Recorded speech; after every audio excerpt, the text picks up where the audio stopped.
年又到，又係同朋友家人相聚，享受美食嘅好時機。台上唔少得大魚大肉同各式各樣嘅賀年食物，但對 ADHD 朋友嚟講，可能係一個大考驗。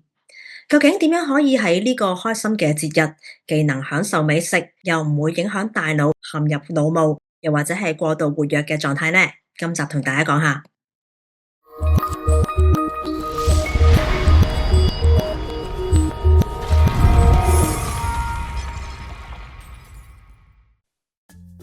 大家好，歡迎收睇 Mice Talk。今日咧係農曆新年新正頭，先喺度祝大家馬年進步，身心康泰，事事順利。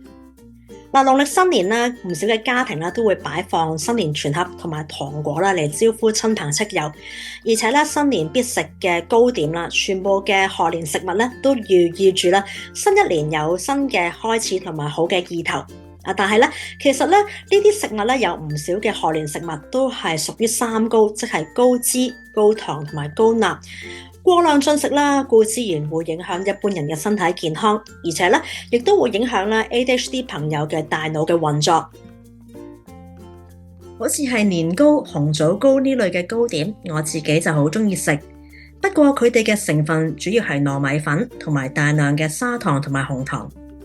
糯米本身係非常難消化嘅食物，喺我哋進食糯米之後，需要大量時間去消化，而且高碳水化合物嘅飲食會增加色胺酸進入大腦，令人產生昏昏欲睡嘅感覺，導致 ADHD 嘅朋友專注力下降。而糖冬瓜、糖蓮子呢類砂糖包住外殼嘅食物，升糖指數好高，當人體食咗呢類食物之後，血糖就好似火箭咁飆升，導致胰島素大量分泌，去降低血糖水平。不過由於血糖跌得咁快，就會令人感到非常疲倦，同埋出現腦霧嘅情況，甚至會引起情緒波動。呢啲情況亦都會加劇咗 ADHD 朋友執行功能障礙。另外，角仔、笑口棗呢類高溫油炸嘅食物，含有大量嘅飽和脂肪同埋反式脂肪。由於油炸食物會誘發身體嘅慢性發炎反應，大腦神經系統對發炎非常敏感，咁樣會干擾多巴胺嘅正常傳遞，令 ADHD 朋友大腦轉數慢咗，又或者會出現更加多嘅過動同埋衝動嘅行為。由於 ADHD 朋友嘅大腦天生對獎勵反應好敏感，喺美食當前嘅情況下，控制衝動嘅能力有機會減弱。如果唔預先計劃同埋節制，好容易會食到停唔到口。想享受新年美食，但又食得冇罪惡感，可以點揀呢？以下我會推薦一啲補腦嘅賀年食物俾大家。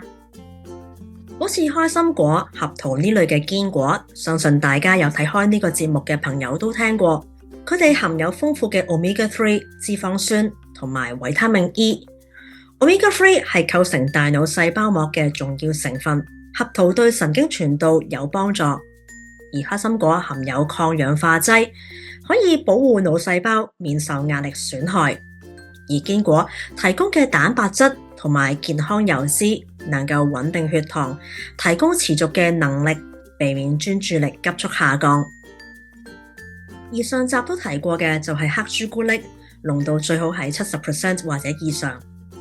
黑朱古力能夠刺激大腦分泌多巴胺，幫助提升情緒同埋警覺性，又唔會好似一般糖果咁導致血糖失控。最後想介紹嘅就係冷凍乾果，好似係乾香蕉、乾芒果之類，透過冷凍乾燥技術，可以保留水果大部分營養同埋纖維，而且冇添加額外砂糖。比起傳統嘅糖果，冷凍乾果嘅糖分釋放較慢，而水果中嘅維他命 C 係合成多巴胺同埋去甲腎上腺素等等神經傳導物質嘅輔助因子，幫助 ADHD 朋友保持專注力。另外，進食次序亦都好重要，大家去拜年食飯嗰陣，可以先食蛋白質同埋纖維，最後食澱粉質同埋甜品。食嘅時候可以細小咀嚼，同埋將想食嘅嘢一次過夾落喺個細碟度，慢慢進食。俾個胃同埋腸慢慢咁消化，令大腦覺得消化系統好忙，正喺度處理緊食物。大腦自然就會減少對眼前食物嘅慾望。呢個方法呢，亦都有效避免瘋狂咁進食。